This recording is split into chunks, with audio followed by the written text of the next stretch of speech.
তো এই জায়গাটাও কিনে নেব আমরা। আরে পায়েল, তুই এখানে? রাহুল, তুই? আরে কতদিন পর তোকে দেখলাম, কেমন আছিস তুই? আরে আরে করছেনটা কি? ম্যাডামের গায়ে হাত দেওয়ার শ্বাস পেলেন কোথা থেকে আপনি? ম্যাডাম এখন কোনো সাধারণ মেয়ে নয়, এখন উনি সরকারের প্রতিনিধি। সরি রাহুল, এই হাত দিয়ে না আমি শুধু বড় বড় ফাইল সাইন করি। এই রাস্তায় ধুলোবালি মেখে থাকা মানুষের সাথে হ্যান্ডশেক করলে আমার রিপুটেশন নষ্ট হয়ে যাবে, আর আমি সেটা নষ্ট করতে চাই না। তুই এভাবে বলছিস কেন? আমি তো তোর ছোটবেলার বন্ধু। এই যে মুখ সামলে যাকে তুই তুই তাকারি করছিস না, সে এখন এই জেলার এসডিএম। একজন এসডিএম ম্যাডামকে রাস্তার লোকের সাথে হাত মিলিয়ে বেড়াবে? এটা প্রোটোকলে নেই। প্রোটোকল থাক বা না থাক, ও তো আমার ছোটবেলার বন্ধু। পায়েল, আমি জানতাম রে তুই জীবনে ঠিক অনেক বড় কিছু একটা করবি। কংগ্রাচুলেশন ইয়ার। Thank you. আর হ্যাঁ, আমি যে সফল হব সেটা তো আমি ছোটবেলা থেকেই জানতাম।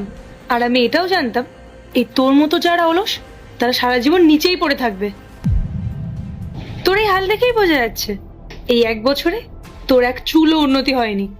দেখ পায়েল, তুই অনেক বড় একটা অফিসার হয়েছিস, এটা খুব ভালো কথা, কিন্তু এর মানে এইটা নয় যে তুই আমাকে রাস্তার মাঝখানে দাঁড়িয়ে এভাবে অপমান করবি।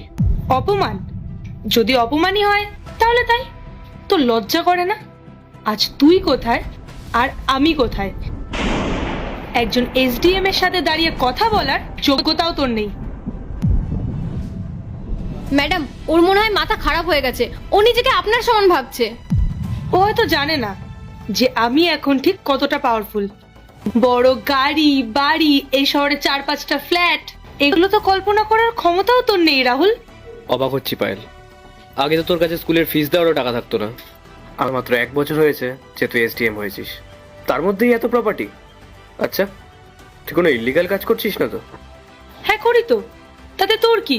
এই এসডিএম এর চেয়ারে বসার জন্য না আমি অনেক পরিশ্রম করেছি, আর এখন সেসব উসুল করছি। এটা আমার পাওয়ার, আর এই টাকা কামানো আমার অধিকার। বুঝতে পেরেছিস? ছি পায়েল, মানুষ কত বিশ্বাস করে কত ভরসা করে তোকে এই চেয়ারটাতে বসিয়েছে, আর তুই তাদের সাথেই বেইমানি করছিস। মানুষের বিশ্বাস ভেঙে টাকা কামানোটা কোনো অধিকার নয়, এটা অপরাধ। এই শোন, তোর এই সস্তার জ্ঞান শোনার সময় আমার কাছে নেই। নিজে তো জীবনে কিছু করতে পারলি না, আর আজ এসছিস আমার ভুল ধরতে। ভুল ধরছি না পায়েল, আমি তোকে সাবধান করছি। একটা সত্যি কথা বলবো, তোকে যখন দেখেছিলাম না, আমি সত্যিই মন থেকে খুব খুশি হয়েছিলাম, কিন্তু এখন আমার মনে হচ্ছে তুই এই চেয়ারে বসার যোগ্যই নস। তুই এই পদের অপমান করছিস। এই একদম চুপ। ম্যাডামের ছোটবেলা চেনা বলে অনেক ছাড় দিয়েছি, অন্য কেউ হলে না এতক্ষণে জেলের ঘানিটা নিয়ে চাপতাম। ম্যাডামের সাথে কিভাবে কথা বলতে হয় সেটা কি শিখিয়ে দেবো? ঠিক বলেছ রাহুল, তোর কপাল ভালো যে আমি তোকে চিনি, না হলে আজ তোর আমি এমন অবস্থা করতাম না যে এই সমাজে মুখ দেখানোর অবস্থায় থাকতি না। ম্যাডাম চলুন, ওর মতো ফালতু লোকের সাথে কথা বলে সময় নষ্ট করার কোনো মানেই হয় না। আমাদের হাতে একদম সময় নেই। শোন রাহুল, তোকে একটা অফার দিই, এভাবে রাস্তায় ঘুরে না বেরিয়ে আমার অফিসে আসিস, তোকে আমি একটা সিকিউরিটি গার্ডের জব দিয়ে দেবো। এই তোর মতো মানুষের এইটুকুই যোগ্যতা।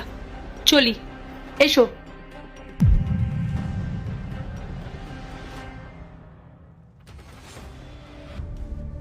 ম্যাডাম, পরিস্থিতি কিন্তু একদম ভালো না। এই পুরো মাসে মাত্র 15 লাখ টাকা ইনকাম হয়েছে আমাদের। আপনিই বলুন, এই সামান্য কটা টাকায় কি আমাদের স্ট্যাটাস মেনটেন করা সম্ভব? তুমি ঠিক বলেছো শ্রেয়া, আমি দিন রাত পড়াশোনা করে খাটাখাটনি করে ডিএম হয়েছি এই মধ্যবিত্তের জীবন কাটানোর জন্য। বিলাসিতা আর ক্ষমতা, এই দুটোর জন্যই তো এই চেয়ার। আমাদেরকে আয়ের রাস্তা আরো বাড়াতে হবে। একদম ম্যাডাম, আমাদের এমন একটা প্রজেক্ট ধরতে হবে যেটাতে অনেক। আসতে পারি ম্যাডাম? না, এখন ব্যস্ত আছি, পরে আসবেন। ম্যাডাম আসতে দিন না, কে জানে হয়তো বড় ইনকামের সুযোগ হতে পারে। কথাটা তুমি একদম মন্দ বলনি। ভেতরে আসুন।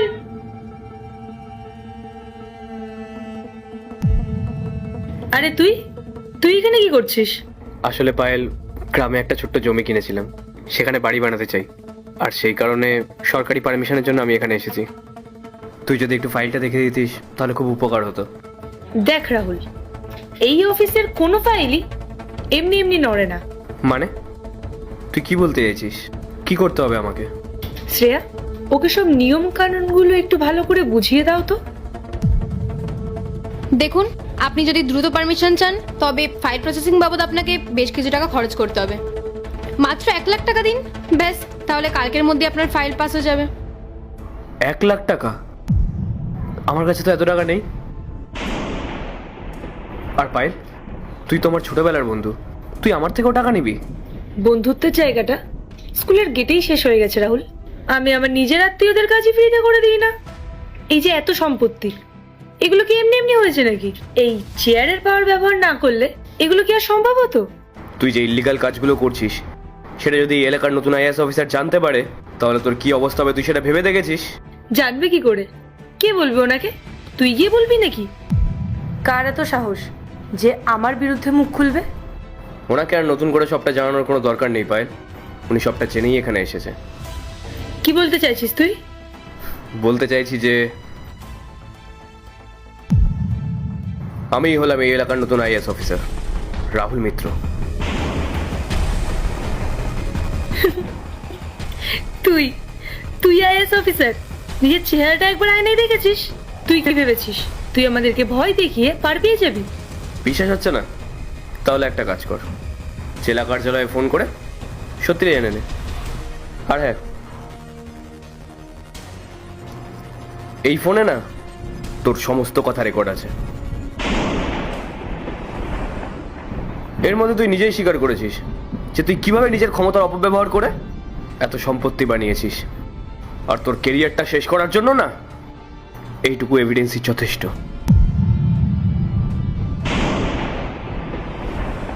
তোদের দুজনকেই এবার জেলের ঘানি টানতে হবে। নে, এবার ফোন করে নে।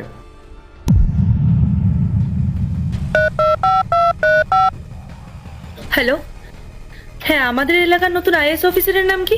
রাহুল মিত্র ম্যাম, বাট কেন?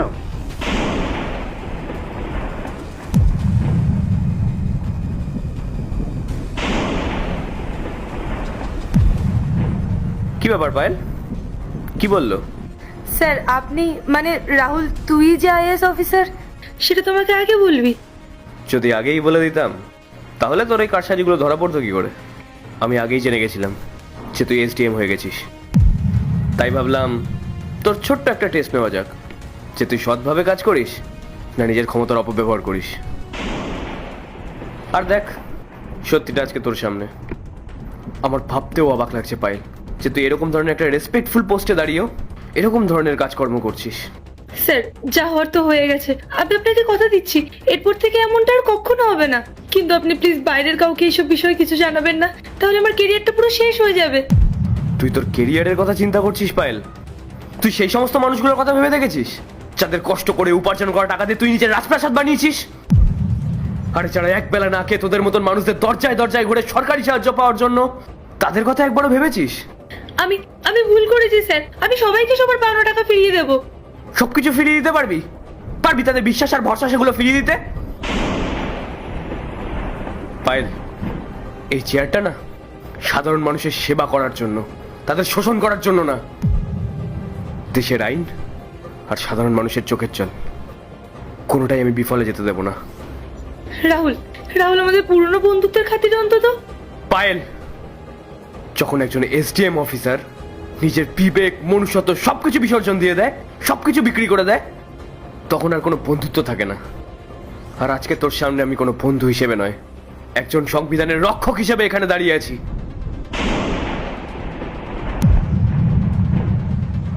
আমি একজন আইএএস অফিসার, আর আমি আমার এলাকায় কোনো রকমের কোনো দুর্নীতি সহ্য করব না। তৈরি থাকিস, খুব শিগগিরই আদালতে দেখা হবে।